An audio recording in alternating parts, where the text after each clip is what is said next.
Hi everyone, and welcome to Screams After Midnight, the weekly horror discussion show and podcast in which we discuss horror films from the past and the present. In this week's film, we're going with a classic. We're going with The Haunting. That's the original from 1963. Joseph is a giddy little schoolgirl right now. He's so excited. So Joseph is here. Say hi, Joseph.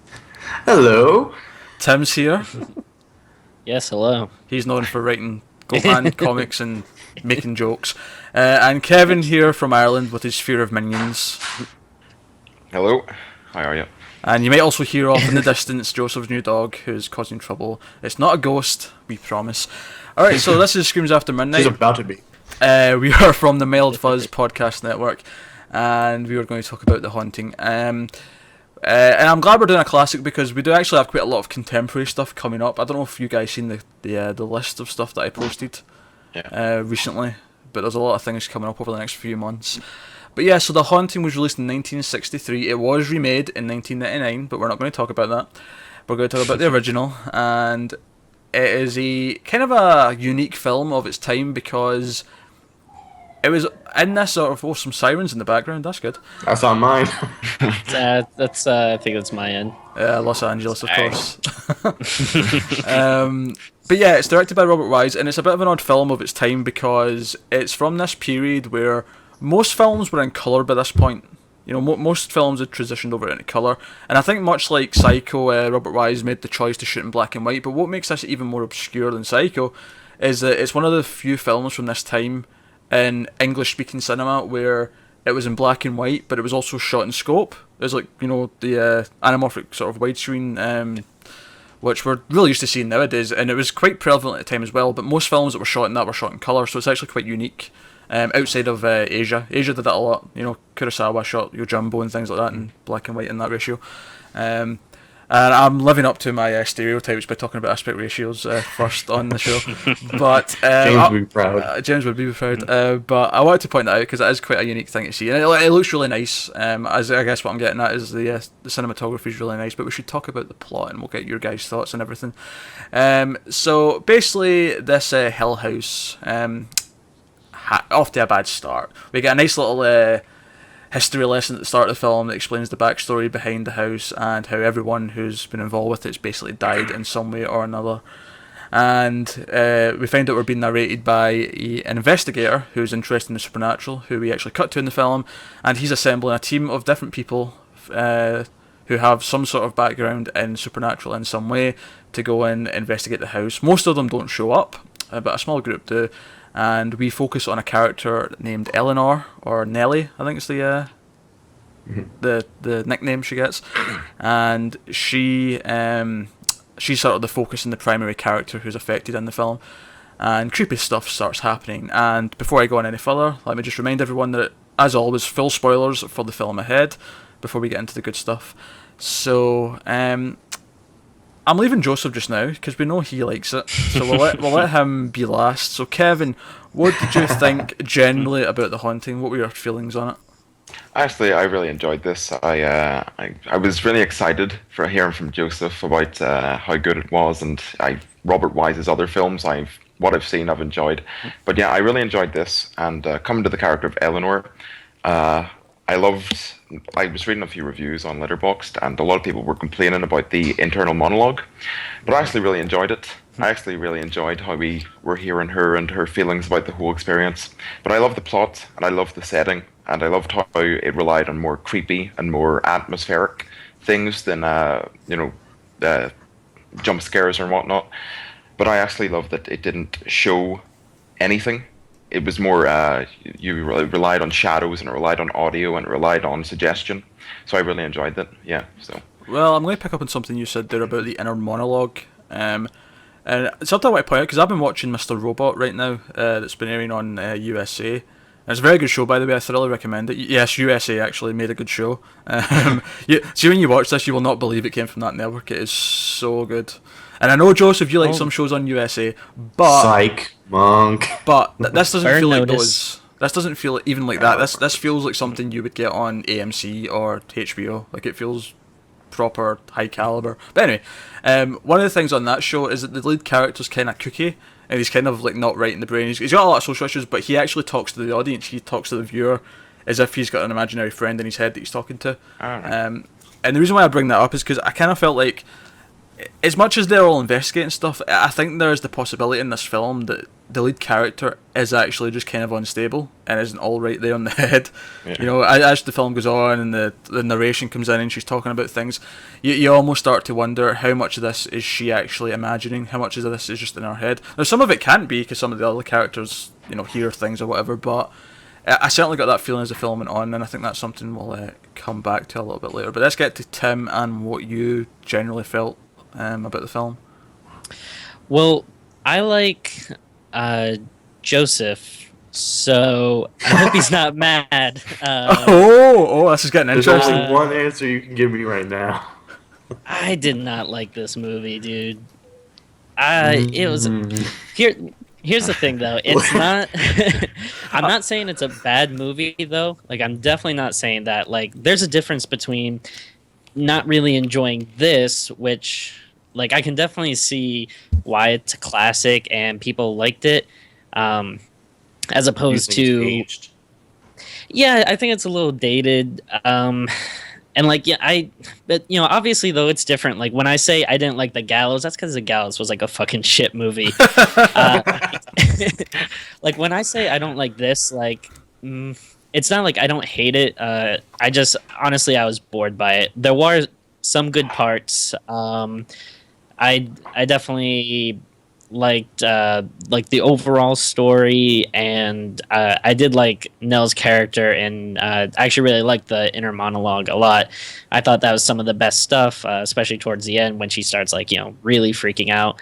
I did like that, and honestly, maybe if it was like a little shorter and maybe a little more happened, I'd probably would have been a little more favorable towards it, but I just kind of felt bored through a lot of it. Interesting.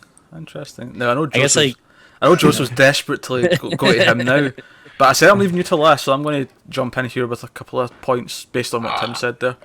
I will agree that in some ways it's a little bit dated, but I don't think that's necessarily in a bad way. I think when you watch a lot of old horror films, a lot of the techniques they use, especially with the camera, feel very dated in today's like movie watching world. Joseph's dog is disagreeing with everything I'm saying right now, but that's She okay. enjoys her bone. Ellie, go. Come on, go. So so I do agree that some of the techniques are dated, but I do think that they work well within the movie. I kind of enjoy watching old horror films for that reason, because they come from a time when certain ideas or whatever weren't cliched yet. And Yeah, I can't, that- you know. Yeah, that's one thing I kept thinking about too as I was watching it, is like I kept thinking like, oh, I'm sure back in the day, like this was the fucking shit. Like this was, you know, like the scariest thing and stuff when it came out. But yeah, just I don't know. For me personally, yeah. I think for me it works quite well, and it worked more for me the second time I viewed it. I'd already seen it this once before. This is the second time I watched it, and I think it worked for me better the second time because I knew what I was getting into. Like, because when you kind of go into it the first time, you're kind of expecting a more haunted house movie. You know, you're expecting something more along the lines of something like, say, House on the Haunted Hill, or some, you know, where there is things jumping out and there is, you know, kooky things happening. Whereas this is a bit more psychological, and it's a bit more about this character kind of going mad. And is this house haunted? Is it making her go mad? You know, and we'll talk. That's about another thing too. Actually, is I feel like I've kind of watched it like at some inopportune times. Like I'd actually bought this last year because of a book Stephen King wrote called Dance Macabre, and he actually talked about it in there. So I bought it last year, and I forget what happened when I watched it the first time, 'cause that was a while ago. But when I was trying to watch it the second time, I had a really busy week and weekend, so I was kind of rushed through it, like watching it like split up between yesterday and today. Like after I got home from work, and it's really sunny, like I don't really have like drapes that can cover the light and stuff. So I thought maybe if I do want to give it like another chance, maybe watch it like at night when I have a lot of time to really focus on it. I do think watching this at 2 a.m. is the best time to probably watch it. Yeah. I mean, that's probably true for a lot of horror films, but I do know this though. If I lived in LA, I would invest in like proper blackout blinds for whatever room that I watch movies in. Oh yeah. Like proper, like, because damn it, I need dark for movies. I'm someone who hates the summer because it gets light, like it doesn't get dark until so late on at night. I'm like, how do I watch a movie? God damn it! And it's still like sunny. It's really annoying. But that's interesting. I do think maybe you're setting and certainly splitting it up over 2 days is something that you try and avoid. I think anyone who really loves movies tries to avoid that if possible. Yeah, definitely. It's just one of those weeks where I end up being a lot more busier than I had hoped for. But right, we'll go into everything in a bit more detail later, but I know Joseph's dying to jump in here. So, Joseph, now we're going to go into things in more detail after this, so keep it relatively brief. But your feelings. So this is the horror film that got me into horror films at a young age. I saw it probably around 8 or so. This is why I love supernatural haunted house movies. They're my favorite genre, even though there's not as many good ones in that genre because of this film. Specific moments, I hope we go into a little bit deeper. The staircase, the crying from the other side of the wall, and of course the breathing door moment. That's one of my top moments in horror of all time, is the breathing door.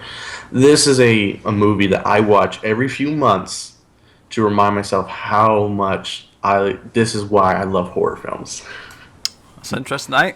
What I'll really pick up on what you just said there is that you said it's the film that got you into horror, which means you watched it before you've seen a lot of other horror films, and I'm wondering if that's maybe why Tim isn't as immediately impressed. And while I liked it a lot, I don't love it as much as you do, and I think that's maybe why, because I'd seen this quite late on in my horror career, if you want to call it that. Young kid, I was watching this, and I remember that scene with the breathing door, and it was a late, stormy night. I was watching it with my family, and when the door started breathing and the banging on the door as they're all huddled in the room, I just remember thinking, I don't think I want to go to bed tonight. Yeah, I actually do really appreciate moments like that. I watched a movie not long ago, and we might cover it at some point on this, but we're off found footage for a while, so it won't be anytime soon. I watched a movie called Willow Creek. Oh yeah, which is a found footage movie about this guy and his missus going to the place where that the famous footage of Bigfoot was filmed. You know, that famous clip that everyone's seen. And the movie, to be honest, is mostly pretty crap. I thought most of it was just the usual found footage filler, but there was one great scene in it where it was just them in a tent listening to noises, and it was like just this single shot that lasted for about 15-20 minutes, and it was actually it almost made the entire film worth it because it was so well done, and I thought it was really great, and it was just them reacting to noises. So that's kind of thing in horror films, even going back to like these sort of eras when perhaps they did it because this was before they had the effects to do something really fancy and have, and maybe the fact that the remake is such a complete piece of shit kind of proves that being forced to think creatively like that made films better and more tense. Because as much as we always champion it, sometimes what you don't see that makes something scarier, in a world where directors have the opportunity to put in whatever they want because of digital effects, it's really important to remember that. And maybe the reason why a lot of these old films are so good, and I'm not putting down the directors that made them, I'm sure Hitchcock, and I'm sure Ridley Scott when he made Alien, and I'm sure Robert Wise when he made this, I'm sure they're all good directors, but maybe not having the option of showing something actually led to a better, more intriguing film. Inventive. And more inventive, yeah. Absolutely. Yeah. Sometimes the best ideas come out of when you're backed into a corner creatively. So let's talk about some specific moments. Actually, speaking of the creepy moments, I guess, first, one of my favourite sort of moments is when Eleanor and Theodora... Yeah. Theo. Once she's moved into her room because the researcher, the professors decided that she'd be better off staying with the other woman because she's getting a little bit too scared and edgy. When they're sort of in bed at night and she starts monologuing and she starts hearing noises and she thinks she's holding Theo's hand. And she's like, "You're holding my hand really tight," and she keeps talking to her. But then when the moment ends and she realises she's actually halfway across the room and she doesn't know who's been holding her hand, like that for me was probably my favourite creepy moment. Yeah, that was pretty cool. She's just like looking at her Yeah. hand, and yeah. Yeah, I like My favorite stuff was when she really like starts freaking out. And she like goes like all crazy and is like dancing around the house, and it's like, I belong here. And I thought that stuff was really cool and weird. yeah. Julie Harris was amazing in this film. I thought it was a very interesting character dynamic because as the movie's going on, she's getting more scared and more insane, basically. But she's adamant she doesn't want to leave. Like, no matter how bad things get, she doesn't want to leave. And that's why, to me, it's more of a character film, because it's about her going more mad. But no matter how mad she gets, it's more appealing than going back to her old life, because she was looking after her ill mother, then her mother died, and then she had nothing. She didn't even have her home place. She didn't have anything. And it's really interesting from a character perspective to look at her, and I do think she was a little bit whiny, especially early on. I was kind of like, Theo, could you please slap her? Just slap her a little bit, please. But another part of her character that sort of seeps in is that she's kind of attracted to the professor, and Theo sort of pokes fun at it, and she's kind of embarrassed by it. And of course things get awkward when his wife shows up in the last act. Anyone else have any thoughts on her character? How she progresses throughout the film? Well, have any of you read the novel? I mean, the story behind it. No. Oh. One of I've the, been interested in it, but I haven't yet. One of the themes that's much more prevalent in the story, and it's not allowed in the film due to the time period, was lesbianism. In fact, they weren't even allowed to have Theo and Nellie touch at all. They weren't allowed to touch. But it's more of the story really delves into her bisexuality, a bit more of an interest in Theo, and then also in the professor, and Theo being more just lesbian outright, and having an interest, and most of her poking fun at Nellie is through that. That's interesting. I dare say the porn parody might be at least more accurate in terms of the the lesbian side of things. Yeah. Well, that's actually what I joked when 50 Shades of Grey came out, and everyone who'd read the book said that the movie was really like watered down. I was like, this is maybe the first film in history where the porn parody is more accurate than the actual big budget movie that was made. So now, do you guys have like a definitive thought on if she was just crazy, or if there was like actually something in the house? Or I'm always in the haunted house camp. I like to put it to the supernatural. It's an interesting one, because the ending definitely leaves it open, because it gives you a few possibilities as to her death. Did she commit suicide because she wanted to, drive out of the tree? Did she just see the wife of the professor and swerve and accidentally kill herself? Or was there another presence in the car? Which one of those is true? And I think it's deliberately left open, and I think it's valid to have any of those opinions, honestly. I think I tend to go towards more the haunted house, just because it makes things a little bit more interesting to me. But at the same time, if you can convince me that it was all in her head, that's also interesting. I think the one that's not interesting is she just swerved to miss. That's boring. Like, who cares? One of the things I'll probably say more of the haunted house was how the wife had disappeared. They couldn't find her until after she died. Yeah, the that house was interesting. It needed to take somebody, and the presence being in the car, her dying, and the wife then appearing around the same side of the accident. I always feel it more. It's the house giving up the wife because it's taking Nellie. Yeah, I can see that. And that pissed me off though, because I was like, she's the only one that's like sticking up for this house, and then like the house kills her. I don't know. The house wants her to become one of the ghosts. Interesting. I guess that's true. Yeah. Going back to the sort of character stuff, I liked how Theo was the one who started off friendly but then started prodding her, and obviously you say from the book it's more of a sexual tension and teasing kind of thing. The professor's the sort of smart guy who's really enthusiastic about everything, but in terms of Ellie, he's the love interest, the affectionate sort of unattainable guy, because she's been cooped up with her mother all these years. But then the other guy, the guy who's going to inherit the house from his mother or whoever, look, he's like the Joker who doesn't believe any of this shit, and just Until the end. obviously until the end. He had some good fucking lines in the movie. I will give him that. Yeah. I like, Fuck, I'll yeah, give you like the house so- cheap. yeah. Does he say? At one point, he says something like, oh, like you can keep me here. Or something. He's like, you're not the type of girl I'd want to keep, or something. Or some good lines. There's only one way you can argue with a woman. Don't. Nope. Oh, what was the other one I liked? Oh, this ghost that's going to visit me tonight, is it going to be a man or a woman? Yeah, he's a smart little prick, but he was likable enough. He was funny. He does seem to have that kind of like cool '60s vibe to him. Yeah. Oh yeah. I think that if we're going to praise, even if you don't like the film, I think that you still have to praise the script. I think the script was really well written, and just individual lines, or whether the Luke character or even the Doc, he says there's little lines that stick out, and there's one that he says the supernatural is things that shouldn't happen but happens anyways, and there's lots of little lines dotted throughout that are really quotable, which is surprising, but it just stands as a testimony to how well the script was written. So, yeah. Yeah.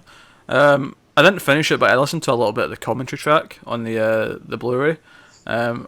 Admittedly, by the time they recorded the commentary, everyone involved was so old that it was kind of boring to listen to because they were speaking so slow and quiet. But one of the interesting tidbits I did pick out though was the original story is called The Haunting of Hill House, and it was called The Haunting in the film because the director, when he was speaking to the author, asked was there anything else you were going to call the book, and the other thing she was going to call it was The Haunting, and he just liked that title better.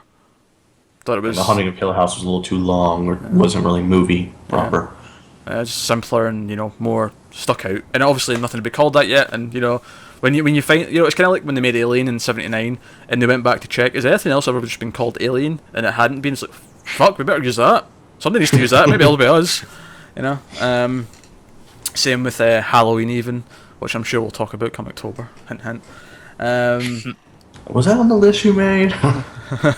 It might have been, yes. Yeah, so is there anything else anyone wants to talk about? The house is a character. Oh yeah, The of house- course. The house having no right angles, all the different curves were wrong. It seemed to change on you. It seemed that the house itself was alive, and especially the nursery being the most haunted room in the house. And also, that's another character thing actually from the professor. But I love how excited he was that the doors were shutting on their own. Like he was so That was happy me. about it. He's like, "Hey, the door's shut on its own. Isn't that fantastic? We're all going to die." That would be- Did they specifically make the house, or did they just find a creepy ass house? I don't know if It was the man who built the house 90 years ago. He's supposed to have built it. I think it means in real No, life. for the movie. Yeah. Though. Oh no, they found the house. Yeah, the exteriors are. They shot the whole movie in England. The exterior was just some mansion. I think there was a picture of it in Wikipedia, and I think the interiors, I think were a set, but I'm just guessing. I believe they were. That's what I know. Yeah. I did really like the very very beginning when they. I mean, it's real quick scene, but when they're just talking about the history and all the people that have died in the house, I thought that was really cool, especially the scene where you have the maid or servant or whatever just like walks off, and then you just see her like body drop from the ceiling. Oh yeah, and I thought speaking of quotable lines, Kevin, no one lives near in the town. No one will come out here at night Oh, yeah. in the dark. I love how the Mrs. whatever her name is, the Mrs. groundskeeper, she just kept saying her lines no matter who was speaking over Yeah. her. She just kept saying them. And No then one was going to get in like her way. she was kind of being the stereotypical creepy groundskeeper woman who was like really Yeah. stern about her job, but then she'd throw in a really silly smile, and then when she was Oh, going, yeah. and then when Ellie repeats the line she said to Theo, she then repeats it again, but with this big smile on her face, like, oh, she remembered that I said that. But she really sold the drama in that sort of line. At night. Peter, he said his favorite moment was being Ellie in the dark, thinking somebody was holding her hand. And my favorite moment was with the breathing door. Kevin, Tim, what were your favorite creepy moments? Well, the whole staircase thing was really good. I don't know if you can count that whole thing as a moment because it's kind of long, but that whole part was really well done. Yeah, I think I'd probably have to take Peters, but as it was my second guess, I loved whenever she went out into the hall and she discovered her name was written on the wall, and that the house was sort of out to get her. I really enjoyed that. But I think my favorite would have to be Peters, with the crying baby and whatnot. Another thing I would like to ask: have you noticed where other stories, other haunted house ones, have picked up on certain things from the haunting? One, going with Tim saying he found out about it through Stephen King, would be Rose Red. Yeah, Have you seen Rose Red's miniseries? No, not seen it. yeah. It's a group of psychics going into a haunted house to investigate. Though, of course, this one is much more deadly and more people will die than just one. And It's, then, of course, also Ghosted, the comic, the very first volume, kind of takes a bit of that. Actually, now you're saying that, the one that's kind of putting me in mind of that I watched not too long ago, I'm forgetting the name. I'm looking at my Blu-rays trying to remember it. Legend of Hell House, maybe? Yeah, there you go, Legend of Hell House. I that- love haunted house films. Yeah, because that very much feels like a different take on the same idea, where you've got a group of people coming in to research it. But that went for more of a, like, because that really emphasises on all of the recordings they're making, and the creepy tapes from later on and things like that. You know what it actually reminded me of? Too. I don't know if you guys will agree, but Grant Morrison's Arkham Asylum book. I can kinda see some parts. Like Some of the definitely imagery. not the whole thing, but yeah, just like the idea of how they have like kind of the journal of Arkham, like building Amadeus the Arkham. thing, yeah, and like his mother being sick. That kind of remind me of some of the history there. And I do love that book. And now that you've said that, I'm even getting a little bit of Resident Evil from it, just from the the Spencer Mansion, the idea that he was this mad guy who built the house, and yeah. So now we're seeing how this has permeated other parts of culture. very, very possibly, very possibly. But of course, you're just overselling it, Joseph, because you've got a massive boner for I'm it. trying to raise all of your scores. Well, speaking of scores, if everyone doesn't have anything else they'd like to add, I think I've made my case. I think you've made your case. Okay, so that's we'll do Joseph first because I want to You let him. really have to ask. I really want him to cringe at everyone else's numbers. So Joseph, how many crying babies out of 10 would you give The Haunting? Well, of course, 10 crying babies out of 10. This is one of my top 5 horror films of all time. Oh, you sick bastard! 10 crying babies. That's a I lot. love this film. That's a lot of poor mothers who are going to be wondering where their kids have went after Joseph's went about stealing them all. Right, Kevin, how many crying babies out of 10? I'd give it a very, very solid 8 crying babies out of 10. I really enjoyed it. Cool. Now Tim's an interesting one because we know he wasn't as enthusiastic. So how many crying babies out of 10, Tim?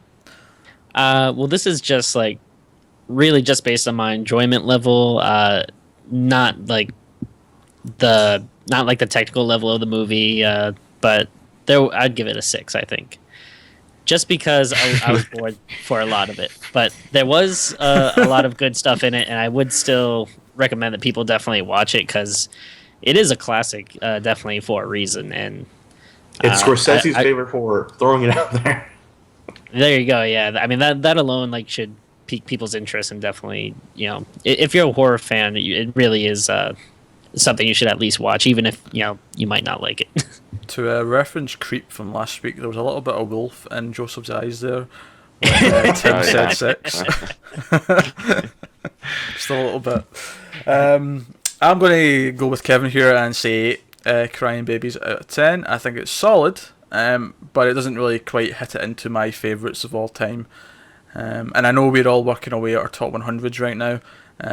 It does not make my top 100. And I know it makes yours, Joseph. I know it makes yours. But I'm sure we'll get to some of my favourite horror films of all time in the near future. And I'm sure Tim will get his and Kevin will get some of his up there. If Kevin has any, because I know he's not as well versed in Well-versed. horror. Yeah. But Halloween's up there. Psycho's up there. yeah, didn't I make you watch that last year? Yeah. Ah, okay, Yeah, that's did. good. I did good then. Made me order it. I did good. Yeah. Okay, so that's been Screams After Midnight, and that was The Haunting, the original film from 1963. We will be back next week with another horror film, and I think it's going to be a contemporary one. I believe we will be seeing The Gift for next week. Strong early reviews. And it's getting strong reviews. The trailer looked horrible, but the reviews have been solid so far, and it's Joel Edgerton, yeah, who's directing it, so and wrote it. So, if nothing else, that will be interesting. Tim looks excited. Yes. Aren't you the one who was excited for the visit, or is that Kevin? No, it was Kevin. That's me. Oh. That's me. I think you hate. I can't wait for it. Look at him. He's licking his lips and rubbing his hands together. He'll be as giddy as I was for this episode. Yeah.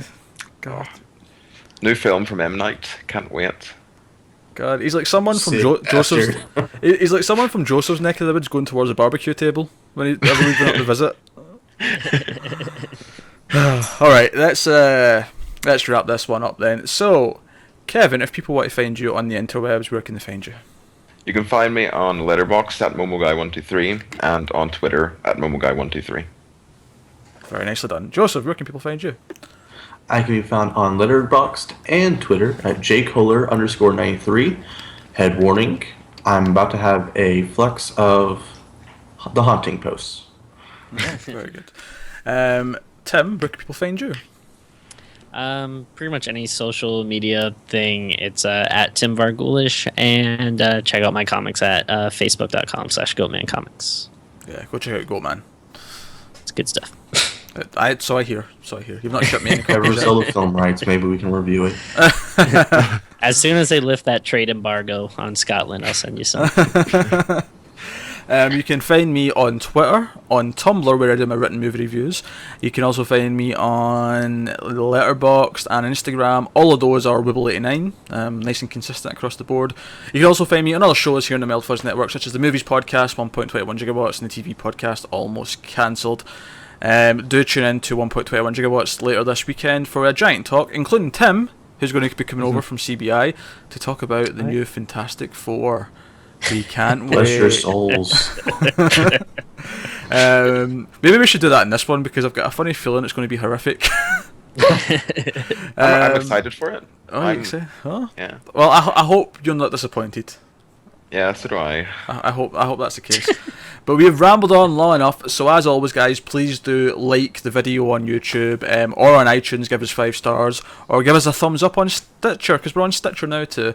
But as always, guys, it does help us out a lot, so like, subscribe, comment, review, all that jazz. Keep watching scary movies, and we'll see you next week. Bye, guys. Bye-bye.